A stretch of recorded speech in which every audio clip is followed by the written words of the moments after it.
Okay, YouTube, so today, beginner tips. Yeah, there'll be an advanced one later, but it's a new game. There's gonna be a lot of new players to the genre, or just to tag fighters in general. So I thought, let me make a beginner guide for you guys. Just a couple tips. My first tip, play whoever you think looks cool, or if you have an emotional attachment to them as a Marvel character. I don't have any emotional attachments. I just thought Star-Lord was cool. Blade, cool as hell. Black Panther, also mad cool. I like the way these characters play as well. That's me. That's why I picked these characters in this team. I thought they were cool, and I like the way they play. It's my first tip. Play whoever you want. Don't worry about tier lists. Play who you think is cool, or who you have an attachment to. The other tip, the first tip was tip 0. This is tip number 1. Play the game however you like. 1v1 with 3 assists. There's nothing wrong with that. Or if you're somebody who wants to learn all your characters and you want to start implementing tagging, that was a bad example. You can play like that too. There's no quote-unquote wrong way to play this game. Play how you want. 1 character, 3 assists.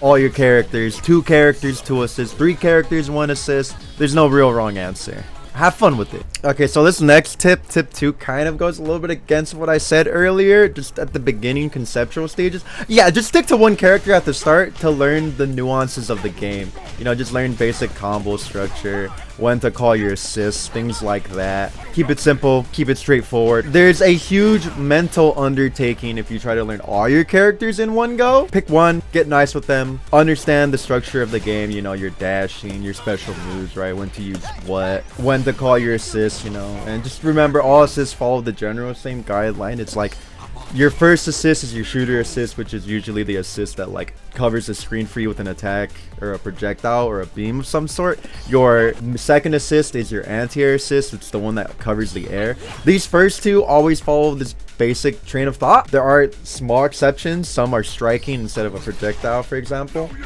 Some don't go as far. For example, look how far Black Panthers goes. It goes full screen. But I don't think this is invulnerable from jump-in attacks because of how good of an angle this move covers. But Magic's, if you try to jump in on her and hit a button, which I'll show you, she'll just stuff me, So this is a true anti-air assist to just stop your opponent from jumping in on you. And finally, your last assist, which is the assault assist. It's a unique move depending on the character. Magic, she does 3 flame pillars, which is better than what she could do on point. I think she gets 2 max unless you have a portal. And then you have Star-Lord, whatever element he has, he shoots it out. And then you have characters like Black Panther.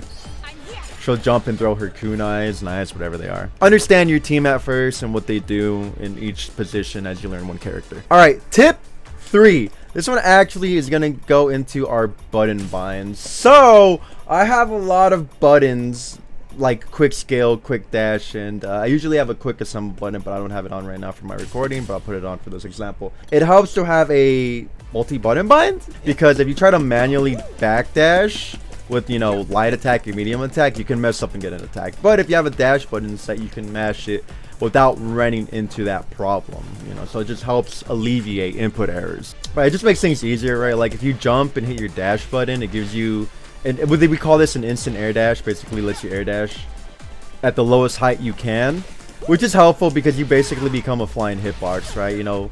Results may vary. Some characters have faster ones, some characters have slower ones. Like Star-Lord has a slower air dash, Spider-Man has a faster one. So if you feel a little clunky from one character to the other, that may be why. You're like, oh, why did this come out later? Why did this feel slower? Yeah, different characters have different air dash speeds. Why? Talk to Arxes. This just in, there is some of you may ask this, what is the difference between having light plus assemble and quick assemble when they virtually do the same thing? The only difference is light plus assemble 1 button bind lets you do your assemble super, while quick assemble does not. Why is this the case? I don't know. Tip number 4. Some people would probably be like, well, that's obvious, but it's not to everybody. Learn your jumps. So there's a couple of different types of jumps in this game. There's regular jump. Oh, Star-Lord has a fly, whoopsie. There's regular jump where you just tap it right, up, forward, up, back, and then you can double jump. But here's where it gets nuanced. If you super jump, you can slightly float back and forward, kind of like in Dragon Ball FighterZ if you play Dragon Ball FighterZ. It's very important to know, you could change your jump arc and things like that. You want to jump forward and then reel back or just hold in all the way. But also you have dash momentum. So here's my regular super jump with no dash momentum, and then here's how far I go with dash momentum. So as you can see, it's a huge difference. There is dash momentum in this game. There's even dash momentum on just dash up neutral jump. Learn your jumps. Some characters even have flies from their jumps if you hold up. Not all of them do, so just explore your character's options and see what they have to offer. Okay, this is another really good one to talk about. Tip numero 5. This game only lets you string 4 attacks. For example, I'm gonna do 2 lights and 2 mediums, but it won't let me heavy. You see me mashing heavy where my button inputs are. It's a weird arbitrary rule / lockout which most tag fighters don't follow, but this one does. The only thing you can do after this is a special, or if you get the hit, you can jump to follow up your combo.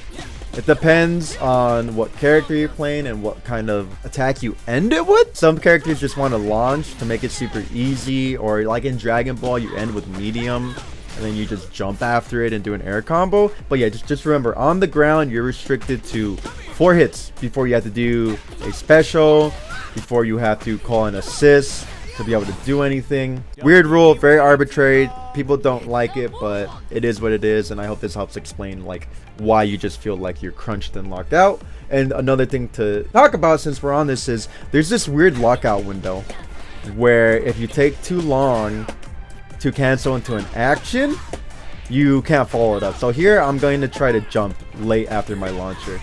It just locks you out. This is for everything in the game, whether it's specials, regular attacks. Like if you take too long after you shoot the guns, you can't call your assist. So you have to do it in that cancel window. Weird rule, I don't get it. Thank you, Arxis. Tip number 6. Those of you that are coming from Dragon Ball Fighters, do be warned, you cannot call assist if you whiff an attack. It doesn't matter if it's a special move or a regular attack. If you are caught whiffing, you just can't. Like if you see me matching, the game doesn't allow you to. This is weird if you came from Dragon Ball Fighters, because you could do it off of virtually anything. It gave you access to them on whiff. So yeah, you have to be a little bit more cleaner on your assist calls. However, they are free to call in neutral, so don't feel too discouraged. Kind of just throw the kitchen sink, the holy bible, their taxes, their ex-wife at them, right? There's virtually no cost for your assist in neutral. It's free, but on hit, remember, it does cost a green pip or an assemble gauge, as they refer to it in the game. Alright, on to our next and last tip. Yeah, this one may be obvious to some people, but it's nice to go over. You know, again, new players coming in. Air attacks must be blocked standing. This game has a cool little tooltip on the bottom left, and it says overhead, right? Oh, the move hit me overhead. That means you have to block it standing. So whenever you see that, you're like, oh, this is a move that hits me where I must block it standing. Air attacks must be blocked standing if they're a regular attack. Specials, usually you don't have to block standing. There are some exceptions to the rule, like blades. But this is like character to character dependent type of thing, you know. So I wouldn't worry about it until I get there, unless you go through other characters. Future Cloud here. Just to say, all jump light attacks in this game do not hit high. That is a general rule. But moving on to my next point is, there are some grounded attacks that characters have that are standing overheads is what they call them. So again, worry about that once you get hit by it. When you see that big overhead sign on the right, that's when you know, oh, I have to block this standing. And just as there are overheads, there are low hitting attacks, which can only be done on the ground. You can't be in the air and do a low attack unless you're Green Goblin, but it's an exception to the rule. His glider can hit you low. It's exception to the rule. 99.99% of the time they need to be on the ground to hit you low. And again, you get the cool little low tool tip when you get hit low. Here's a bonus tip. So there's been a lot of question about, do I do the motion inputs or do I quick skill it?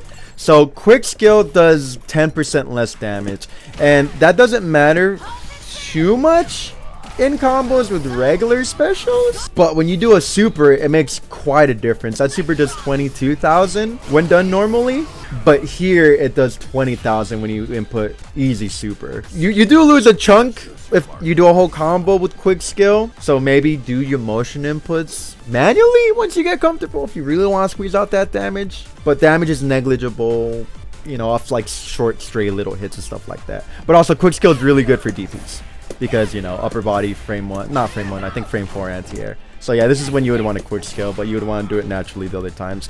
And I guess the last tip is when you throw, they run. So you can throw from a distance, you just run up to them. That's the last thing I have to say here. And if I come up with anything else, I'll make sure to include it. Like I said, there will be an advanced guide for tips for, you know, more seasoned proficient players and those of you that want to get better. Just to give you kind of a taste of what it'll include, there's this unique mechanic where you use your tag button, right? But before you tag, you can do a special move and then tag into your other character to set up a bunch of stuff. Kind of like an MVCI if you played MVCI. But that's going to be it for me today. I appreciate everybody for watching, and I'll catch you guys on the next one. Please like, sub, comment, complain at me in the comments. Tell me how awesome we are. All right, bye!